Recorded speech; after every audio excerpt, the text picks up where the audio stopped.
Ezamba phambili indaba namuhla uShenge ugxeke ukuthi kungahlonishwa isilo. I-ANC isola iDA ngokungakhathaleli abampisholo kanti ke bahlalele ovalweni abezimo eziphuthumayo.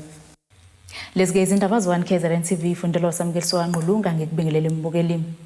Undunankulu kaZulu inkosi Mangosuthu Buthelezi usagxekeke isiphakamiso sikahulumeni wesifundazwe sokuhoxiswa kokuhlonisha kwesilo samabandla uma kuvulwa isishayamathetho saKwaZulu-Natal. Ekhuluma ke namakhosi uShenge ngenkathi kwethulwa umshwalense wempilo ozosiza amakhosi asesifundeni iZululand uveze ukuthi ke kuyethusa ukungahlonishwa kwamakhosi ekubeni ke abamba iqhaza elikhulu ekulweleni lelizwe. Kuqhubeka umlando ngenkathi amakhosi angama-36 angaphansi kwesifunda iZululand enyakatho nesifundazwe kwaZulu-Natal ehlomula ngohlelo lomshwalense wezempilo oluzoba usizo uma idunguzela. Lo mcimbi obubanjelwe eLundi ubuhanjelwe nangundunankulu kaZulu uMntwana uMangosuthu Buthelezi nogxeka kakhulu uhulumeni wesifundazwe ngokubukela phansi ubuholi bendabuko. uShenge uphinde wagxeka kakhulu isiphakamiso sikahulumeni wesifundazwe sokuhoxisa umcimbi wokuhlonipha isilo samabandla uma kuvulwa isishayamathetho saKwaZulu-Natal.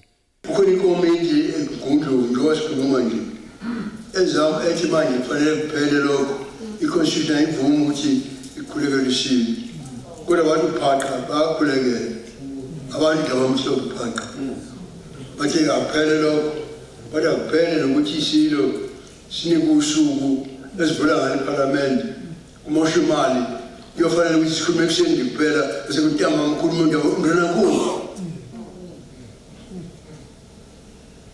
Ngikhuluma ngalokhu ngoba zindlela eziningi ezikhombisa ukuthi abaholi bomdabu nobukhosi into enganikwa indawo yabo kangakanani.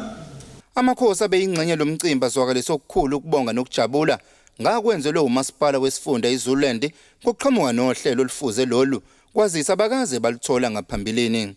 Sekunamakhosi amaningi alahlekelwe izimpilo zawo ngenxa yokuthi athi uma ehlaselwa umkhuhlane ayitholela amakhosi eseyofakwa ezibhedlela nje ezifaka noma ubani. Ngakho ke izoyishintsha kakhulu impilo zethu le medical aid esizoyithola. uShenge eqhubeka nenkulumo yakhe uveza ukuthi amakhosi aba neqhaza elikhulu alibambe ekubuyiseni izwe. uShenge ubese ebonga kakhulu umasipala waseZululand ngokwenzela amakhosi ngokwanikeza umshwalense wezempilo.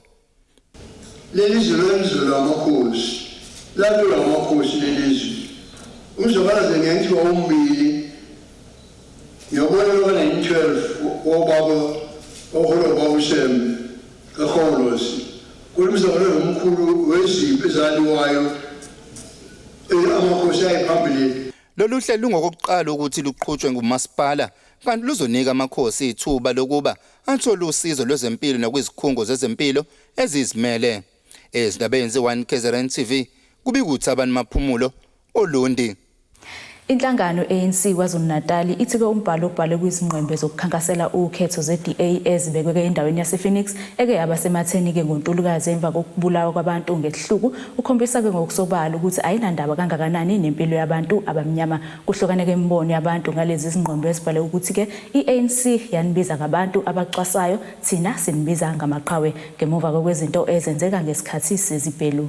Iwona lo mbhalo osuwenza abantu abaningi babona iDemocratic Alliance ingaqhizi iqakala ngesigameko zokubulawa kwabantu ngesihluko kwenzeka ePhoenix ngoJuly kade kutatshwa ezitolo.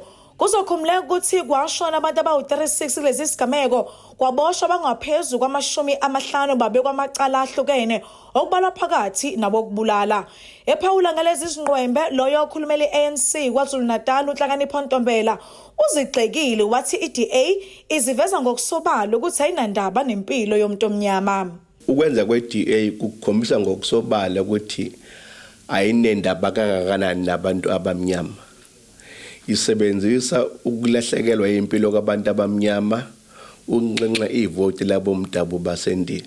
Ngaphezulu kwalokho iposter yabo iphehla udweshu nodungane Ongusihlalo we-DA KwaZulu-Natal uDan McPherson uthi abaliboni iphutha ngalombhalo ngoba iyona i-ANC ebibiza abantu ngabantu abaxosayo ngezibhelu zase-Phoenix okuyizona ezaba umsuka wathi bona beyi-DA bayakholelwa kubantu abavikela amabhizinisi abo ngesikhathi zembhikisho eyayithi akudedwele loyo wengumengameli ejele uJacob Zuma.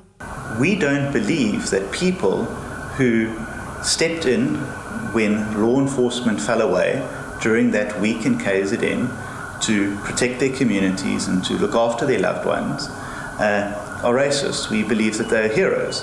And that is, in fact, supported by the President, who himself, on the 13th of July, acknowledged those people who were protecting their communities as heroes. Those were his words.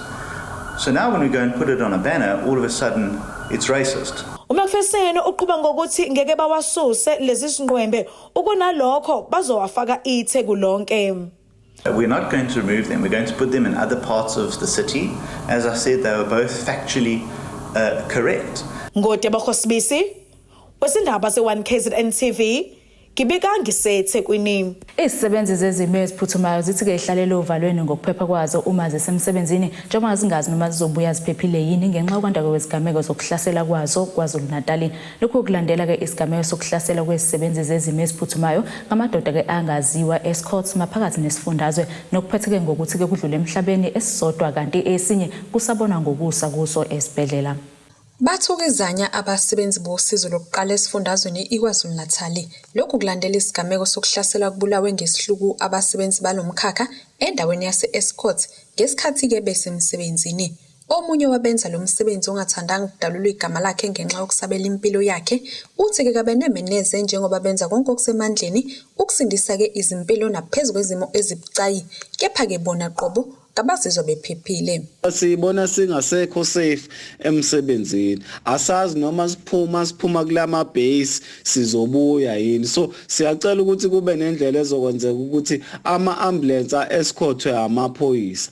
Sinquseke nasemphakathini ukuthi ke sikuthole nokuvikeleka khona ngoba njengamanje abantu bazongakwazi ukusizakala ngenxa yokuthi nathi sisabela impilo zethu. Kube ukuthi laba basebenzi balalela unyendla amadoda angaziwa avulele ngenhlamvu bengazelele ngesikhathi bematasa belungiselela ukuphuthumisa isiguli esibhedlela abebebizelwe ukuzosilanda. Lokho kuhlasela ke kholele ekutheni kudlule emhlabeni wesifazane oneminyaka engama40 kanti uzakwabo yena usesimene sibucayi esibhedlela. Ungqongqoshe womnyango wezempilo esifundazweni uNomagugu Simelane usigxeke kakhulu lesisenzo. Lesi senzo siyisenzo sobulwane, siyisenzo somuntu oyivaka noyigwala obulala ebusuku abulale kodwa abantu abasiza umphakathi. Siyacela sibavikele, siyacela ukuthi siba protect ukuze bekwazi phela nabo ukuthi bavikele impilo zethu. Uma ngabe kuqhubeka ngalendlela okwenzeka ngayo bazogcina nabo sebesaba ukuthi baphendule ama phone calls uma ngabe kukhona abantu abagulayo. Izigameko zokubulawa kwamaphoyisa kanye nabosizo lokuqala ziya ngokudlanga njengoba kusanda kudutshulwa kubulawa amaphoyisa omgwaqo ngasemdubaduba. Umlungisi Dlovu wenhlangano yabasebenzi bakahulumeni PSA uthi ke kungakuhle kube nenkulumo ngxoxo ejulile ngalolu daba.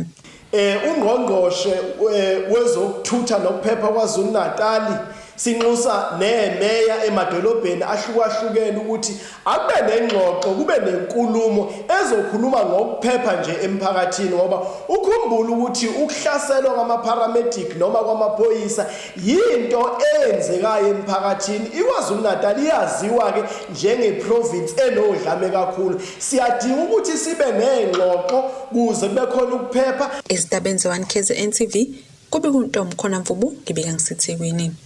Unobhalo wekhosati KwaZulu-Natal Edwin Mkhize uthi kweyontoleka kokuqina kwengalo yomthetho ikhona ukwenza zande izigameko zokuhlukunyezwa kwezisebenzi kanye nabahlali basemapulazini. Umkhize usho lokhu kwingxoxo ekhethekile nethimba njengoba kusasa ke bezoba nemashi eMgungundlovu egxeka isigameko sokubulawa komfana omncane obeyolanda izikomo eGlencoe nokusola kusona umnikazi wepulazi. Kunesigameko esimbi esisanda kwenzeka eDandi la omunye wabaphathi bamaplazi omhlophe ethe wadubula wabulala umfana ebebuya kolanda inkomo. Omunye ke umzabalazo omkhulu wethu njengekhosathu ukuvikela ikakhulukazi even abasebenzi basemaplazini nokuvikela abantu laba esithi vulnerable emphakathini nasemsebenzini.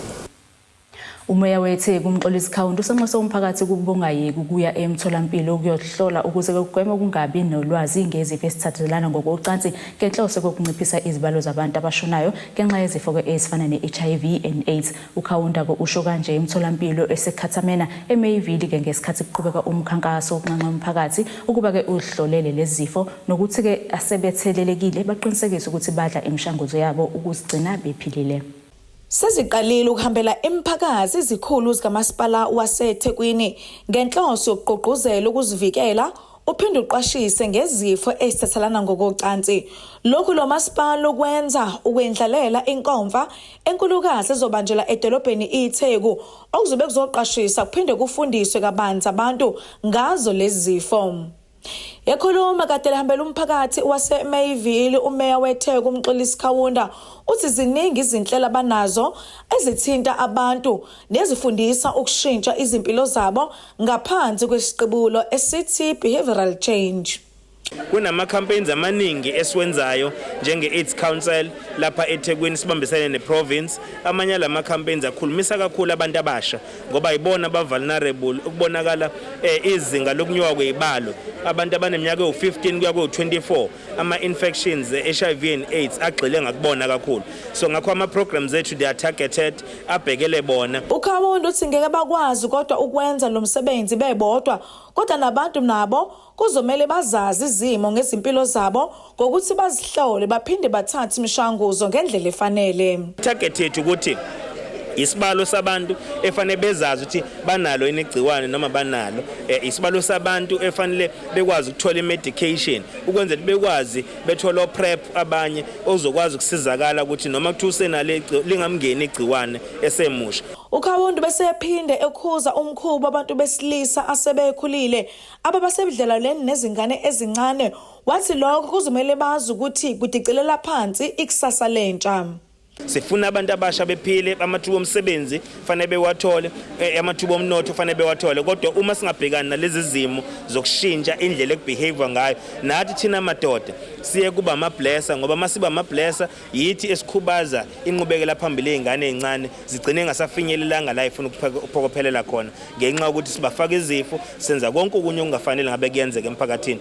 Ngotebo Khosibisi wezindaba ze1KZN TV Kibika ngiseThekwini. Bukelela ke sibheke engosini yezomnotho.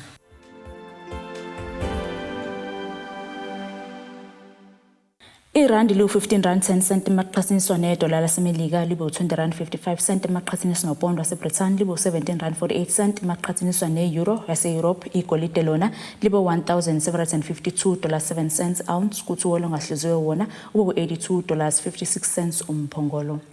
Bukeleka ke sibheke engosini yezemidlalo.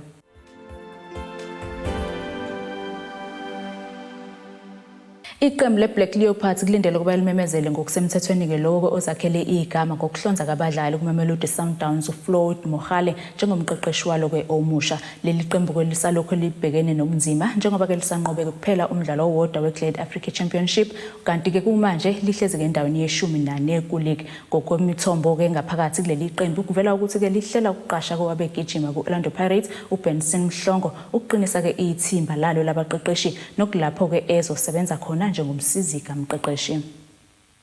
Bukeleke nasi isimo sezulu esingalindeleka osukwini lakusasa.